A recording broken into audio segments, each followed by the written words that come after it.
یہ جو دوسری آیت ہے وہ شیخ فانی کے لیے ہے۔ شیخ فانی سے مراد ایسا بوڑھا آدمی جو جسے اب روزہ رکھنے پر قدرت بھی نہیں ہے اور دوبارہ زندگی کی توقع بھی نہیں ہے، یعنی ایسا بھی نہیں ہے کہ میں ٹھیک ہو جاؤں گا اور روزے رکھا کروں گا، ایسا بھی نہیں۔ تو فرمایا کہ ایسا شخص پھر فدیہ دے سکتا ہے، کیونکہ اب اس کی مجبوری ہے، عذر ہے۔ بہرحال یہ تو ایک مسئلے کی بات ضمن میں نے عرض کر دی۔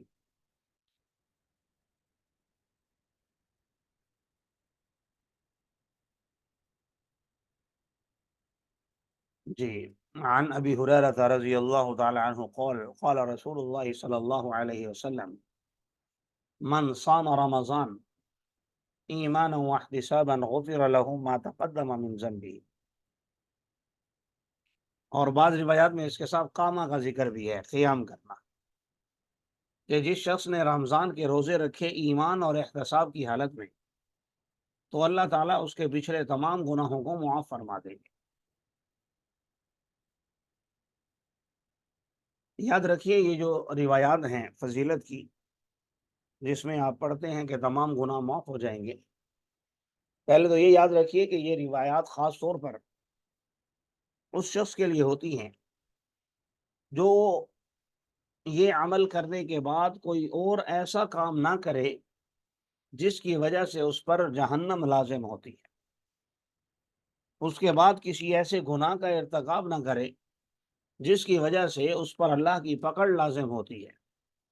اگر کرے گا تو ظاہر ہے پھر وہ دوبارہ جہنم کے اسباب میں سے ایک سبب اختیار کرے گا، اور اس کی وجہ سے عین ممکن ہے کہ یہ جو بشارت اسے پہلے ملی تھی وہ ختم ہو جائے۔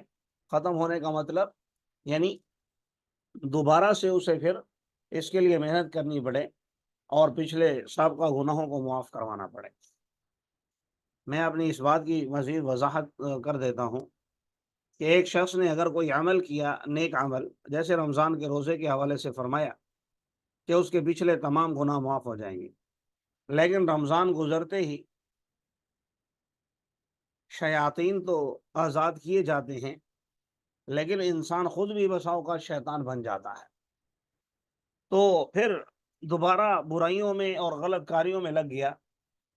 تو اب ٹھیک ہے، گناہ معاف ہو چکے تھے اور اس کی وجہ سے اب وہ جنت میں جا سکتا تھا، لیکن برائیاں کر کے، دوبارہ برے اعمال کر کے اس نے پھر اپنے اوپر جہنم کو لازم کر دیا۔ اب اس سے بچنے کے لیے اسے دوبارہ نیکی کا راستہ اختیار کرنا ہوگا، توبہ طائب ہونا ہوگا، اور ایسے اعمال اختیار کرنے ہوں گے جس سے اللہ تبارک و تعالیٰ اس سے راضی ہوں۔ دوسرا، یہاں درمیان میں دو باتیں آئی ہیں، ایمان اور احتساب کی حالت میں۔ تو ایمان تو الحمدللہ ہم سب مومن ہیں، مومن ہونے کا تعلق انسان کے قلب کے ساتھ ہے۔ یوں سمجھیے کہ دو لفظ بولے جاتے ہیں، ہم مومن ہیں، ہم مسلمان ہیں۔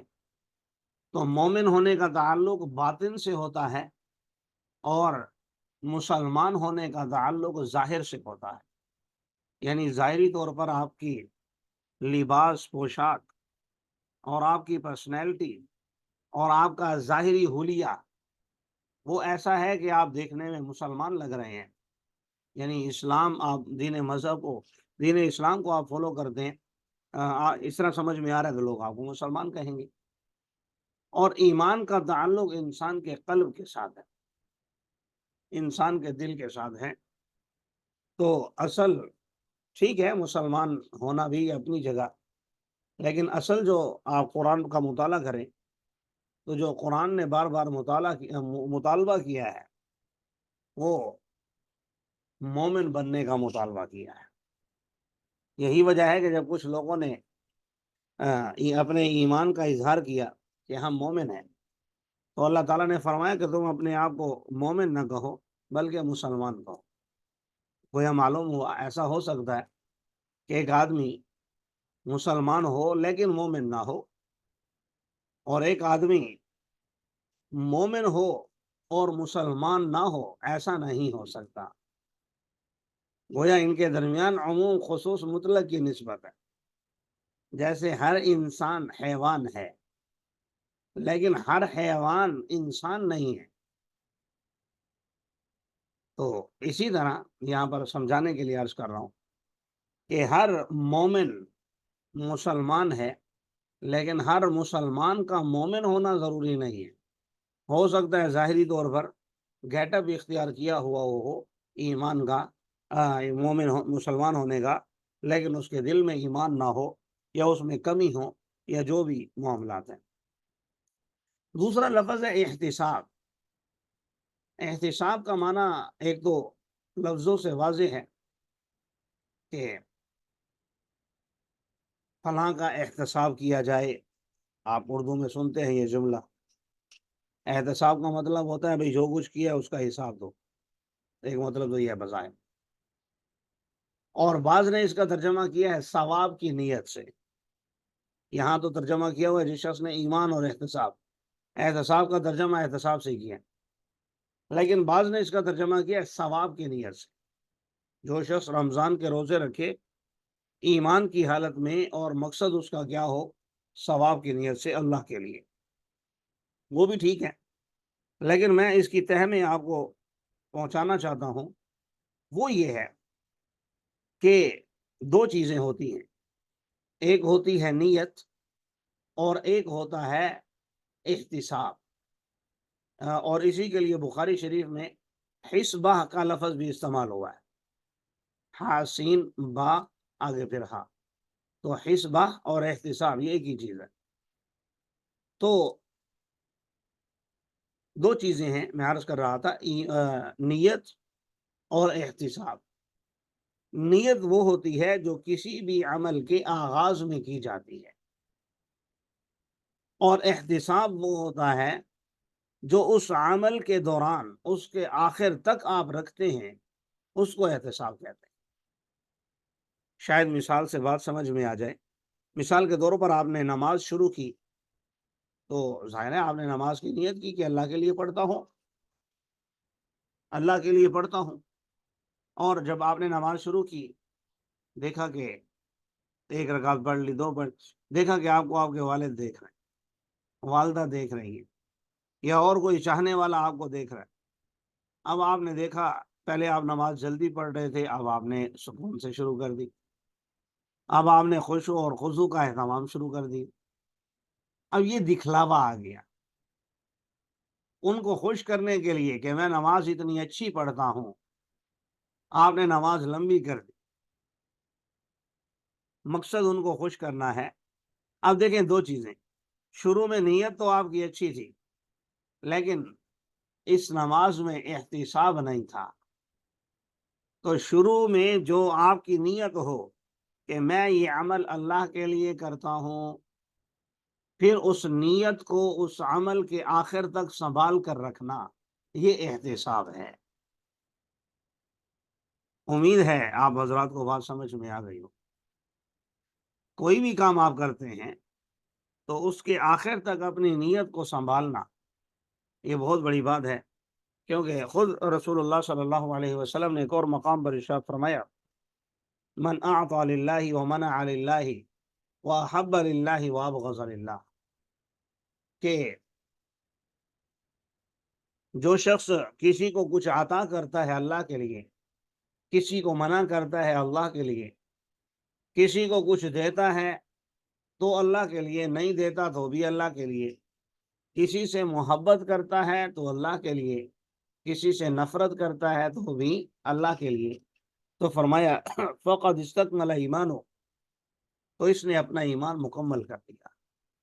گویا یہ بات کمال ایمان میں سے ہے کہ انسان اپنے ہر عمل میں نیت تو کرتا ہی ہے اچھی، اس میں احتساب بھی کرے۔ جب احتساب بھی ہوگا، نیت بھی ہوگی، تو اللہ کی ذات سے امید ہے غفر لہ ما تقدم من ذنبہ کا پروانہ بھی اس کے لیے جاری ہوگا، اور اللہ تعالیٰ اس پر دوام بھی عطا فرمائیں گے۔